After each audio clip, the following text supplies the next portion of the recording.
My next guest takes on Matthew Lopez at UFC 231 in Toronto on December 8th. It is Brad Katona joining me here on the program. And Brad, you won the Ultimate Fighter in July. I got to know, has life changed for you at all since you won the show? You know, things have been pretty cool since the Ultimate Fighter. It was a big stage to be on, and you know, the most shocking part is walking around Dublin and being recognized some places. To me, that's really cool because it's not my home city. You know, I've just coming up to a year of living here. It's just been, you know, just shy of a year. So the amount that has changed in that year is crazy to think about. It feels like it's been much longer than that. But you know, now it's coming to terms with being a UFC fighter, and in my head, it's okay. Now I'm going to be fighting the best of the best. So you know, everything's done with a purpose now. There's no days in the gym where you're coming in and you're just playing around. You know, you're going in there and there's, you know, there's purpose to everything. Now everything matters at this level. So you know, and just like always, I'm looking at ways of making it better, and I'm not just for this fight, but for the camps to come as well. Taking on Matthew Lopez, you know, he's got a really good record, and he's fought you know, a number of fights in the UFC. How do you feel like you match up against him?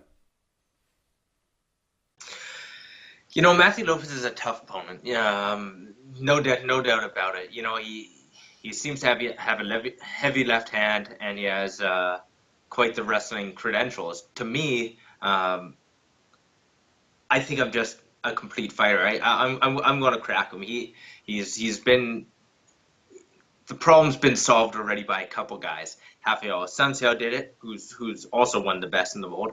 But I don't see myself off that target. You know, I see myself as world class, and this is just another step in that direction to be fighting top 15, the top 10, the top 5 guys. You know, so I think I match up very well with him. There's not a bunch you can really say about him because he is scrappy on the feet. He has good wrestling.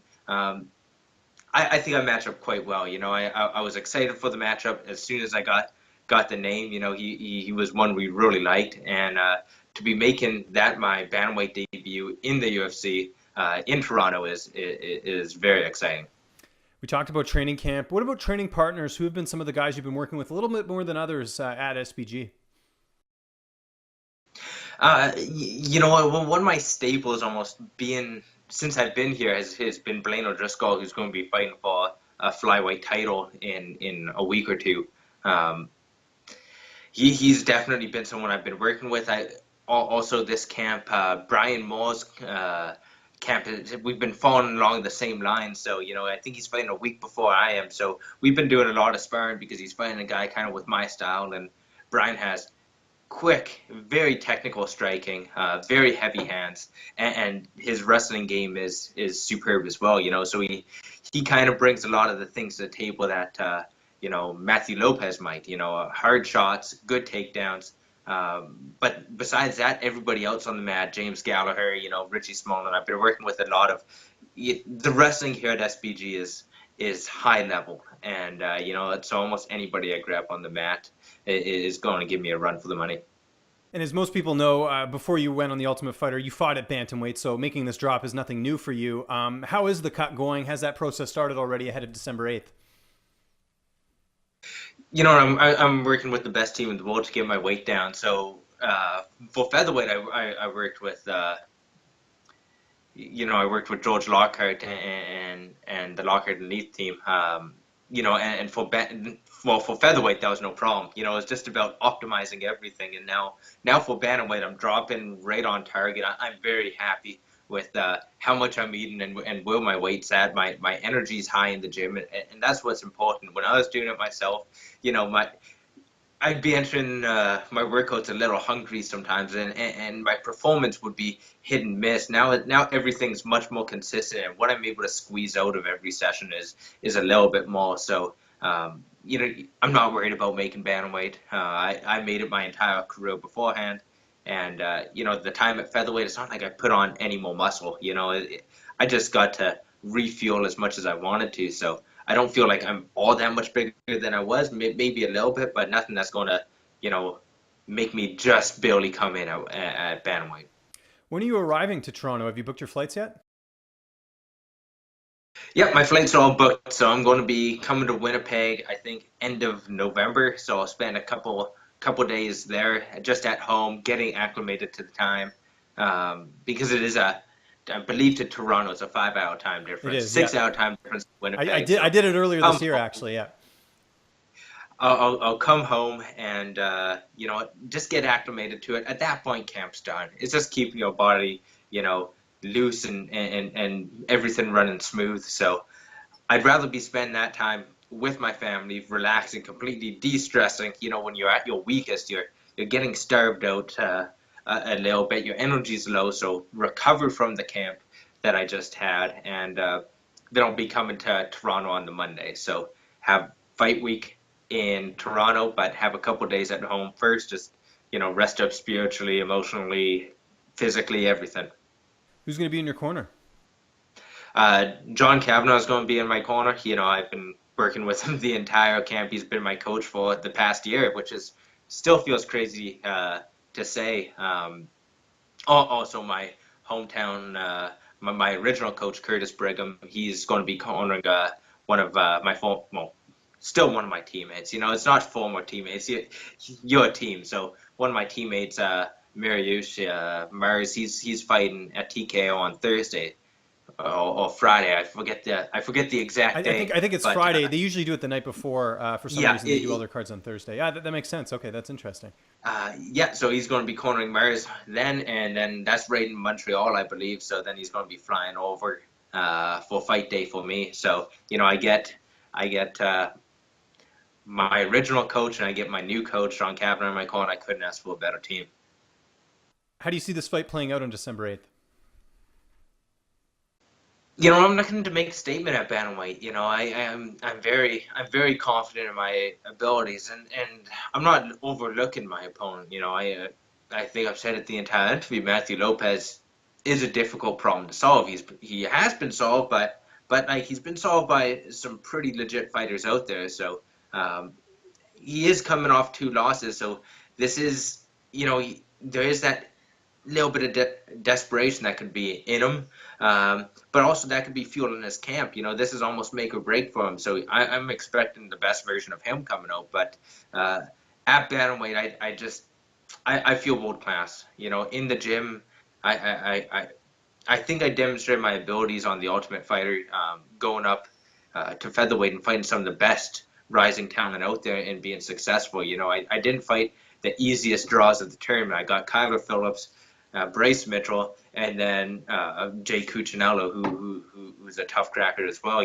Those are three very high-level opponents that I think I was able to showcase my abilities against. And at bantamweight, I'm just all that much more efficient. I'm going to be faster, just as strong, and yeah, what I'm excited for. What's next for you after this fight? Not looking past Matt, but this is a new division for you. You said you want to make a statement. Are you looking to just keep as active as possible? Or, I mean, you're a pretty young guy. Do you want to just take it fight by fight and, do a slow build? You know what? At this point, it's been hard to really sit down and figure out a game plan. After the Ultimate Fighter, it was a little bit of decompression of what just the crazy couple months that was, and the ride after the show. Um, you couldn't really plan for after the Ultimate Fighter either until the finale actually happened. I looking at both the runner-ups, they both got cut. So my future wasn't secure then in the UFC, and even now with the loss, I with a win here, I'd say now we can start moving on. Now we can start planning, and we can look as a career wise, what's the next step and how to build that properly. So really at this time, I kind of decompressed from the Ultimate Fighter. Then it was immediately, back in training camp. Just as I took the foot off the gas, all of a sudden now it's time to start up again. So after this fight, I think it would be, I definitely want to take a good look at the division, especially with all the talk of what they're doing with the flyweights and seeing what's next. Yeah, I wanted to ask you about that. Just your reaction to hearing they're axing the flyweight division at the end of this year. You know what? To me, it's disappointing.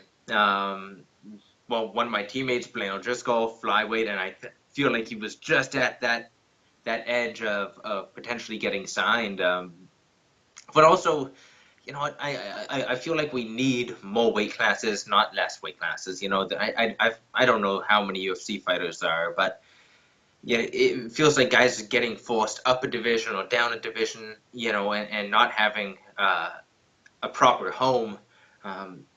The only reason I could see them cutting flyweights is hopefully if they institute some sort of weight cutting policy. That's what I'd hope for. You know, so all the flyweights would move up to bantamweights, and the bantamweights would move up to featherweight, and we'd still have them.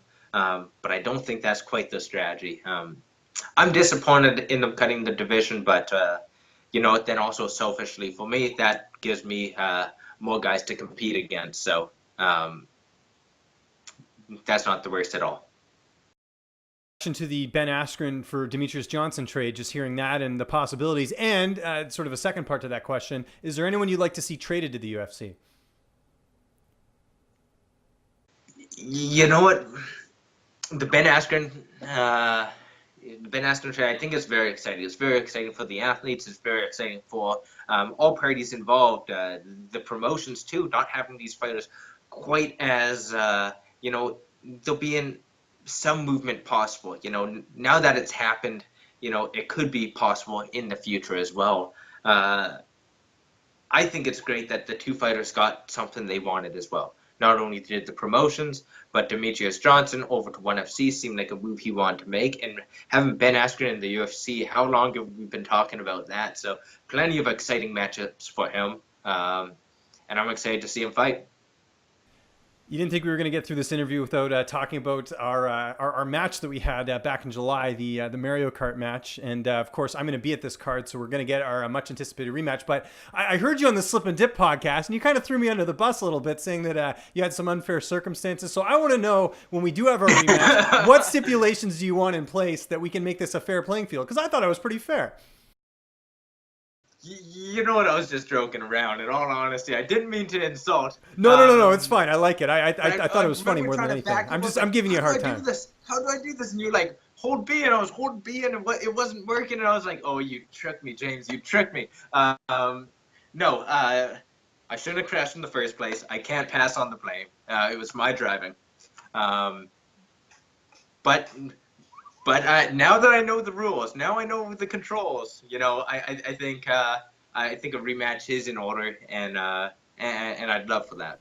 Yeah, it's definitely going to happen during fight week. So I think what we need to do next time, so we're making sure that everyone's on the same playing field. Because I did see, you know, part of your side to it, because I kind of was just like, hey, let's play Mario Kart and just jump into it. And I didn't really explain much of the controls. And that wasn't me trying to get an advantage. It was just more that, you know, I figured, hey, once you know the buttons, it should be fine. But why don't we do a prep before we start? And then that way, you know, we have a fair playing ground. Yeah. Because obviously I played a little bit. And do a couple laps around the track. And, exactly. And that way, you know, there's no spills or anything. Yeah.